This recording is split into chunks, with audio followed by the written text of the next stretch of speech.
ഓം നമോ നാരായണായ. ഭരതനോട് അന്നു മുതൽ 14 സംവത്സരം തികയുന്ന ആദ്യത്തെ ദിവസം താൻ നാട്ടിൽ വരും എന്ന് ശ്രീരാമൻ അരുൾ ചെയ്തു. അങ്ങനെ ഭരതൻ വിടചൊല്ലി ജ്യേഷ്ഠനെ വന്ദിച്ചു പ്രദക്ഷിണം ചെയ്തു. ഭരതനും എല്ലാവരും കൂടി അയോധ്യയിലേക്ക് പുറപ്പെട്ടു. താപസവേഷം ധരിച്ച് ഭരതനും ശത്രുഘ്നനും വ്രതമെടുത്ത് നന്ദിഗ്രാമം പ്രവേശിച്ചു. സിംഹാസനത്തിൽ രാഘവ പാദുകങ്ങൾ വെച്ചു. ഇരുവശത്തും 2 സഹോദരന്മാരും നിന്നു.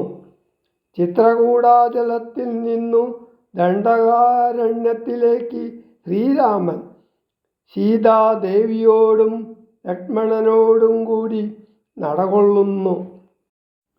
എന്നതു കേട്ടു രഘുപതിയൊന്നിജ കണ്ണുനീരും തുടച്ചൻപോട് ചൊല്ലിനാൻ. അങ്ങനെ തന്നെയോരന്തരമില്ലതിൻ അങ്ങു ഞാനന്നു തന്നെ വരും നിർണയം എന്നരുൾ ചെയ്തു വിടയും കൊടുത്തിതു. ധന്യൻ ഭരതൻ നമസ്കരിച്ചിടിനാൻ. പിന്നെ പ്രദക്ഷിണവും ചെയ്തു വന്ദിച്ചു.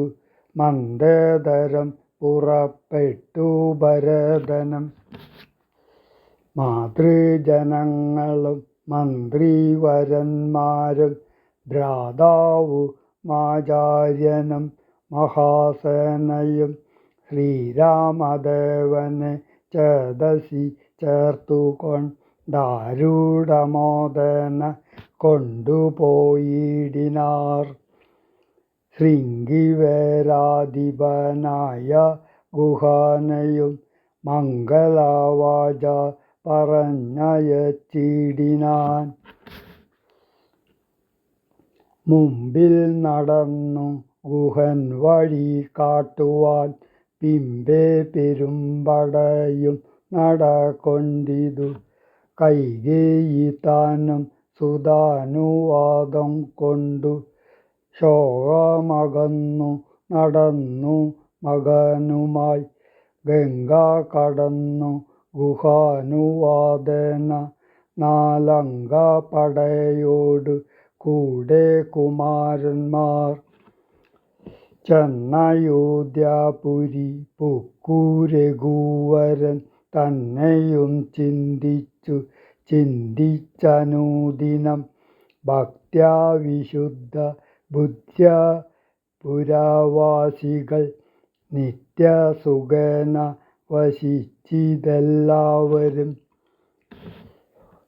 താപസാവേഷം ധരിച്ചു ഭരതനും താപേന ശത്രുഘ്നനും വ്രതത്തോടുടൻ ചെന്നു നന്ദിഗ്രാമമൻപോടു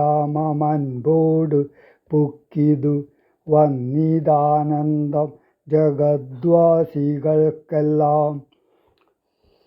പാദുകാം വെച്ചു സിംഹാസനേ രാഘവ പാദങ്ങളെന്നു സങ്കൽപ്പിച്ചു സാദരം. ഗന്ധപുഷ്പാദ്യങ്ങൾ കൊണ്ടു പൂജിച്ചു കൊണ്ടന്തികെ സേവിച്ചു നിന്നാരിരുവരും. നാനാമുനിജന സേവിതനായൊരു മാനവവീരൻ മനോഹരൻ രാഘവൻ ജാനകിയോടും അനുജനോടും മുദാ മാനസാനന്ദം കലർന്നു ചിലദിനം.